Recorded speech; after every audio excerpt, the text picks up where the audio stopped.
En este video se presenta un análisis historiográfico de la obra titulada 1984, publicada por Eric Arthur Blair con el seudónimo de George Orwell en 1949. Por lo tanto, se examinará tanto el lugar de enunciación del autor como el contenido de la obra, con el objetivo de encontrar en ella los aspectos más relevantes en el sentido histórico. La novela 1984 es una de las obras más importantes de la literatura mundial del siglo XX. Según el escritor Alberto Chimal, 1984 ha sido considerada una de las novelas más influyentes del siglo. Por su parte, el filósofo y escritor Humberto Eco califica a la obra como energía visionaria de George Orwell, la cual puede entenderse no solo como una obra narrativa, sino como un libro mítico.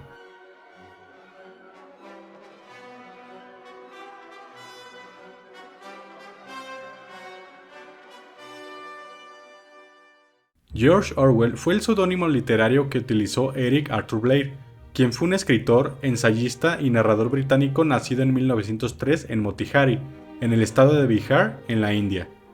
Hijo de ingleses, su padre fue un militar británico destinado en la India. Eric Blair pasó los primeros años de su vida en la región de Bengala, donde recibió una educación primaria rigurosamente occidental. A los 14 años de edad ingresó en una de las instituciones docentes más prestigiadas de Europa, el Eton College, en donde estudió de 1917 a 1921. En el siguiente año, Eric Blair regresó a la India, donde ingresó en la Policía Imperial y fue destinado a la selva birmana. En esta etapa, en la Policía Colonial, es donde despertó sus primeros recelos contra el imperialismo británico. Pero no duró mucho tiempo en esta actividad, puesto que en 1927 abandonó la Policía Imperial y regresó a Europa, con el propósito de dedicarse de lleno a la literatura. Sin embargo, esto en principio no le fue posible, porque vivió prácticamente en situación de indigencia en París y Londres. Hacia 1935 ya se había dedicado a la escritura creativa con diferentes empleos temporales: profesor, librero, comerciante rural, etc.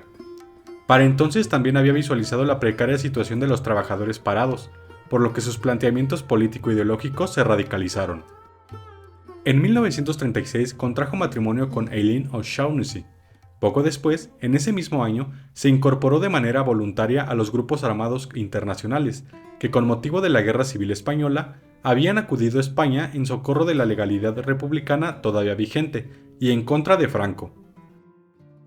Debido a su heterodoxia respecto a los dogmas marxistas, Blair se vio en problemas con las brigadas internacionales. Entonces se enfrentó con las fuerzas republicanas españolas, las cuales estaban respaldadas por los soviéticos. Cuando finalmente Barcelona cayó en manos de los estalinistas, el Partido Obrero de Unificación Marxista fue acusado de conspiración. Es por ello que Orwell se vio obligado a huir para salvar su vida, pues había sido gravemente herido por una bala que atravesó su garganta. Nuevamente en Inglaterra, ya afiliado al Partido Laborista Independiente, alzó su voz para denunciar la gravedad de los hechos que había vivido en la península ibérica. Además, habló públicamente sobre el silencio de la prensa y los intelectuales británicos ante los sangrientos acontecimientos de España. A partir de entonces, George Orwell se convirtió en uno de los más fuertes críticos contra el estalinismo y, en general, del totalitarismo comunista, con lo que reafirmó sus posiciones de izquierda anteriores a la Guerra Civil Española. En 1939, al estallar la Segunda Guerra Mundial, Orwell intentó reclutarse en el ejército. Sin embargo, fue rechazado a causa de la tuberculosis que le afectaba. No obstante, sí se unió como un sargento a la Milicia Nacional, mientras que su esposa trabajaba en el Ministerio de Información. En esa época también comenzó a trabajar como corresponsal en la emisora de radio de la BBC, hasta que sus problemas de salud lo obligaron a dejar su puesto en 1943.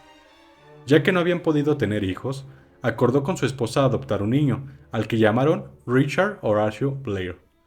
Viajó a Francia como periodista, cuando fue liberada por los aliados. Mientras trabajaba ahí, su esposa Eileen falleció. Es por ello que, en compañía de su hijo, Orwell se asentó en una granja de la isla escocesa de Jura. Para entonces, el escritor sufría frecuentes hemorragias a causa de la tuberculosis. En estas circunstancias fueron en las que Orwell escribió uno de sus libros más importantes, 1984, el cual se escribió entre el 47 y el 48 y se publicó en el 49. Es en estos momentos en que una de sus conocidas, Sonia Mary Browner, se convierte en la segunda esposa de Blair, cuando a este solo le quedaban 8 meses de vida. George Orwell pasó sus últimos días en el sanatorio de Cranham, muriendo en 1950. George Orwell se consideraba un miembro de la izquierda disidente, en contraposición a la izquierda oficial representada por el Partido Laborista Británico, al que consideró como potencial, sino realmente fascista. Además, Orwell encontró una analogía entre el laborismo británico y el Partido Comunista de Stalin. Ambos eran movimientos que profesaban la lucha por las clases trabajadoras contra el capitalismo, pero en realidad su único interés era establecer y perpetuar su propio poder. Este fue uno de los trasfondos más importantes en 1984. Como hemos visto, la novela 1984 fue publicada en el año de 1949. Eric Arthur Blair es un hombre que nace prácticamente con el nuevo siglo. Es por ello que desde muy pequeño le tocó presenciar directamente los conflictos bélicos y políticos que han causado más estragos en la humanidad, la Primera y la Segunda Guerras Mundiales. El historiador británico Eric Hobsbawm nos ofrece un panorama completo de lo que significó el siglo XX en la historia mundial. El periodo que va de 1914 a 1945 es calificado por Hobsbawm como una época de catástrofes y desastres sucesivos. Los cimientos de la sociedad occidental fueron quebrantados por 2 guerras mundiales, a las que siguieron 2 oleadas de rebelión y de revolución generalizadas. Además de esto, se desencadenó una crisis económica mundial de una profundidad sin precedentes, en la que incluso los Estados Unidos se vieron al borde del colapso. Desde la perspectiva política también puede apreciarse en este periodo una gran crisis. Mientras la economía mundial se tambaleaba, las instituciones de la democracia liberal desaparecieron prácticamente entre 1917 y 1942, excepto en una pequeña región de Europa y en algunas partes de América del Norte, de Australia y Asia, como consecuencia del avance del fascismo y de sus movimientos y regímenes autoritarios satélites. Este fenómeno mundial fue uno de los que impactó de manera más importante en el pensamiento de George Orwell. La novela 1984 fue redactada por Orwell entre 1947 y 1948 y publicada en 1949. La construcción de esta novela se realizó cuando el autor se encontraba en la última etapa de su vida. Es posible afirmar que concentra casi la totalidad de su pensamiento político. En cuanto al seudónimo que sustituyó su nombre real, al parecer este lo utilizó por primera vez hacia 1933, cuando escribió su primer libro, Sin Blanca en París y Londres, ya que al tratarse de una autobiografía, Blair buscaba evitar una situación de vergüenza para su familia. El título original de la novela es 1984, la cual es traducida y titulada como 1984.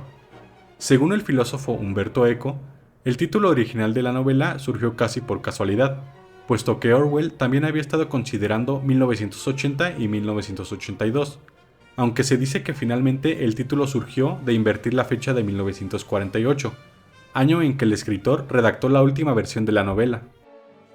1984 es una novela de ficción distópica. No obstante, desde la publicación de esta obra han existido múltiples interpretaciones y lecturas de la misma. Según refiere Umberto Eco, Orwell la definió como una sátira sin alegría del régimen soviético, pero también ha sido interpretada de otras formas, como un providencial panfleto de apoyo a la Guerra Fría. Algunos la pensaron como una acusación conservadora, y otros más leyeron a Orwell como un lacayo del imperialismo. También han surgido otras interpretaciones más complejas, puesto que, como explica Eco, al menos 3/4 partes de lo que sucede en 1984 no es distopía, es historia. La lucha Stalin-Trotsky, las grandes purgas, la enciclopedia soviética que reivindicaba para los científicos rusos los grandes descubrimientos del siglo, la atribución al dictador de todas las gestas históricas que habían conducido al triunfo del régimen, incluso la corrección continua de la historia. Por ello es que Eco nos dice que lo que hace Orwell no es tanto inventar un futuro posible pero creíble, sino el realizar una labor de collage sobre un pasado absolutamente creíble porque ya había sido posible. Es decir, 1984 puede leerse en 3 tiempos, como una historia, como una crónica de su presente, pero también como una advertencia hacia el futuro. En cuanto a la estructura de la novela, está planteada en tercera persona. Conserva su configuración original de la publicación de 1949, compuesta por 3 partes. La primera parte contiene 8 capítulos, la segunda cuenta con 10 y la tercera con 6. Además, al final contiene un apéndice en el que se explica en qué consiste la neolengua, término acuñado por Orwell que le sirve para designar una nueva lengua ficticia que es parte fundamental de su narración. La historia se desarrolla en un futuro distópico, que al parecer sucede en 1984, pues no se tiene la certeza. El mundo se encuentra dividido en tres grandes bloques: Oceanía, Eurasia y Estasia, los cuales han estado en guerra constante entre sí.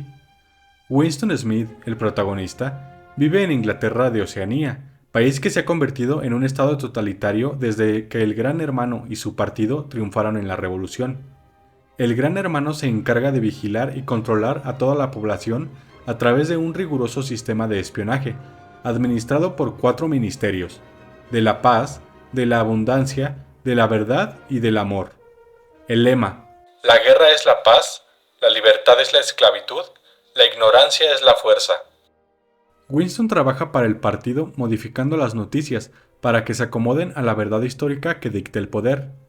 Pero pronto pone en duda su fidelidad hacia el Gran Hermano y se aventura junto con Julia, miembro también del partido y su enamorada prohibida, a derrocar al Gran Hermano a través de una supuesta organización llamada la Hermandad. Explica el escritor Thomas Pynchon que la novela 1984 llegó en plena era McCarthy, cuando el comunismo había sido condenado oficialmente como una amenaza mundial.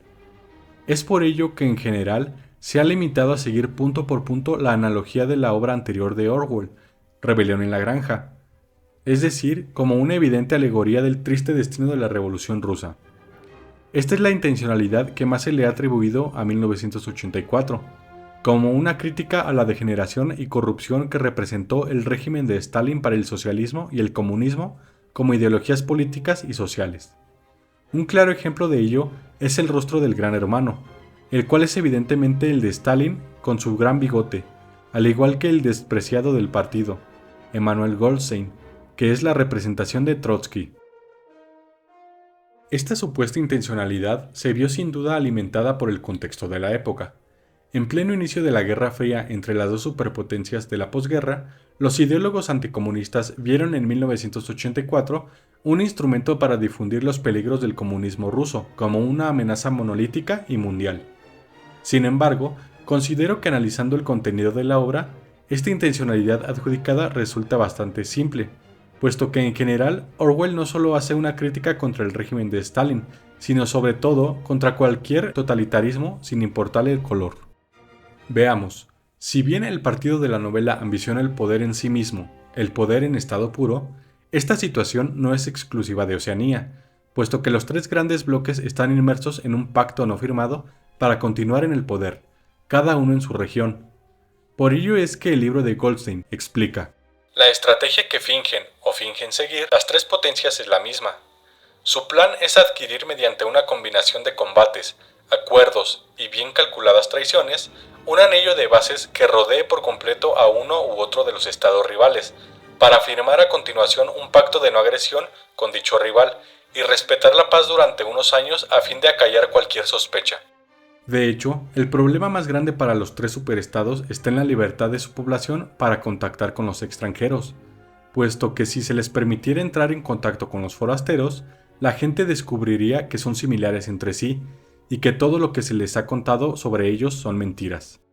Es por ello que me es posible reafirmar que la intencionalidad va más allá de una crítica al comunismo ruso.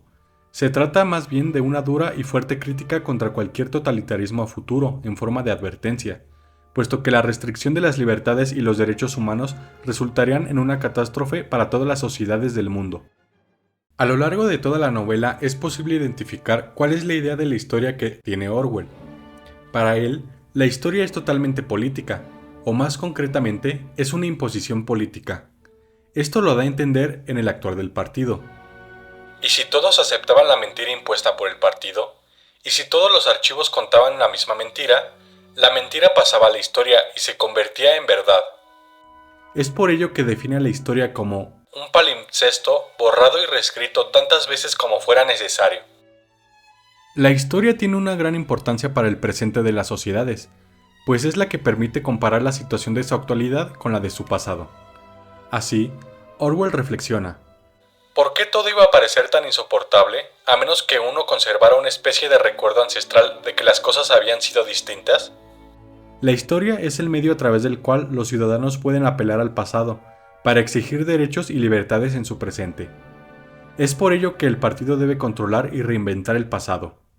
Quien controla el pasado controla el futuro. Quien controla el presente controla el pasado. Según la percepción de Orwell, la historia es totalmente cíclica. A lo largo de la historia se han mantenido tres clases de personas, las de clase alta, las de clase media y las de clase baja. La estructura esencial de la sociedad no se ha modificado nunca. Incluso después de que se han presentado enormes revueltas y cambios en apariencia irrevocables, ha vuelto a establecerse el mismo orden. Igual que un giroscopio siempre vuelve a la posición de equilibrio por más que lo empujemos a un lado o a otro. El sujeto de la historia son la clase alta y la clase media, debido a que cíclicamente la clase media ha desplazado a la clase alta luchando por los ideales de la libertad y la justicia, una y otra vez a lo largo de la historia. La clase baja no es sujeto de la historia, porque es la única clase que nunca consigue, ni siquiera de forma temporal, sus objetivos. Sin embargo, pese a que la historia es cíclica, esta sí tiene final. Es justamente lo que está tratando de hacer el partido. El propósito de todos ellos era interrumpir el progreso y paralizar la historia en un momento determinado. A través del concepto del doble piensa, además del control de los archivos y de la memoria de la gente, el partido ha detenido el curso de la historia. Es decir, con el control que los totalitarismos ejercerían sobre el pasado se terminaría la historia. No quedaría nada más que los preceptos de los líderes. Eric Arthur Blair nació en la mayor época en cuanto a acontecimientos bélicos, políticos y sociales. Presenció directamente la Primera y Segunda Guerras Mundiales, sin duda dos de los sucesos que más han determinado la historia del planeta. George Orwell no fue un observador pasivo, participó activamente en los sucesos que más le importaron, siguiendo en sus convicciones según la izquierda disidente. Ya fuera a través de las armas, como en la Guerra Civil Española, o de las palabras como en 1984, y en general en todos sus escritos, Orwell defendió cabalmente sus ideales en contra de cualquier forma de totalitarismo, no importando si se tratase del degenerado comunismo practicado por el líder soviético Stalin o de algún posible surgimiento totalitarista, según se había visto en la historia europea. La convicción del grave peligro que representaba esta forma de operar en la política quedó plasmada de manera excelsa en 1984. Queda claro que para Orwell, la libertad es el máximo valor al que puede y debe aspirar el hombre, por lo que a través de su novela nos invita no solo a reflexionar sobre este importantísimo valor, sino a luchar por ser libres a cualquier precio. La libertad consiste en poder decir que 2 y 2 son 4. Admitido eso, se deduce todo lo demás.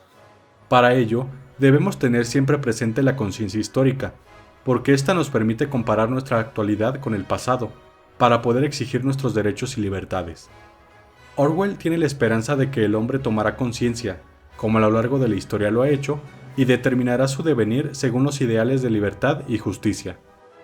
Es por tales motivos que podemos considerar a 1984 de George Orwell como uno de los libros más importantes del siglo XX, por el mensaje que nos deja en tanto que debemos de luchar por nuestra libertad y derechos mediante la adquisición de la conciencia histórica, porque a pesar de la fecha en que se escribió, parece que pudo predecir algunos de los acontecimientos geopolíticos que se desarrollaron varios años después de su muerte, porque cada nueva generación que la lee puede interpretarla de acuerdo a su contexto, puesto que la obra parece no perder vigor, al contrario, parece ser cada vez más vigente.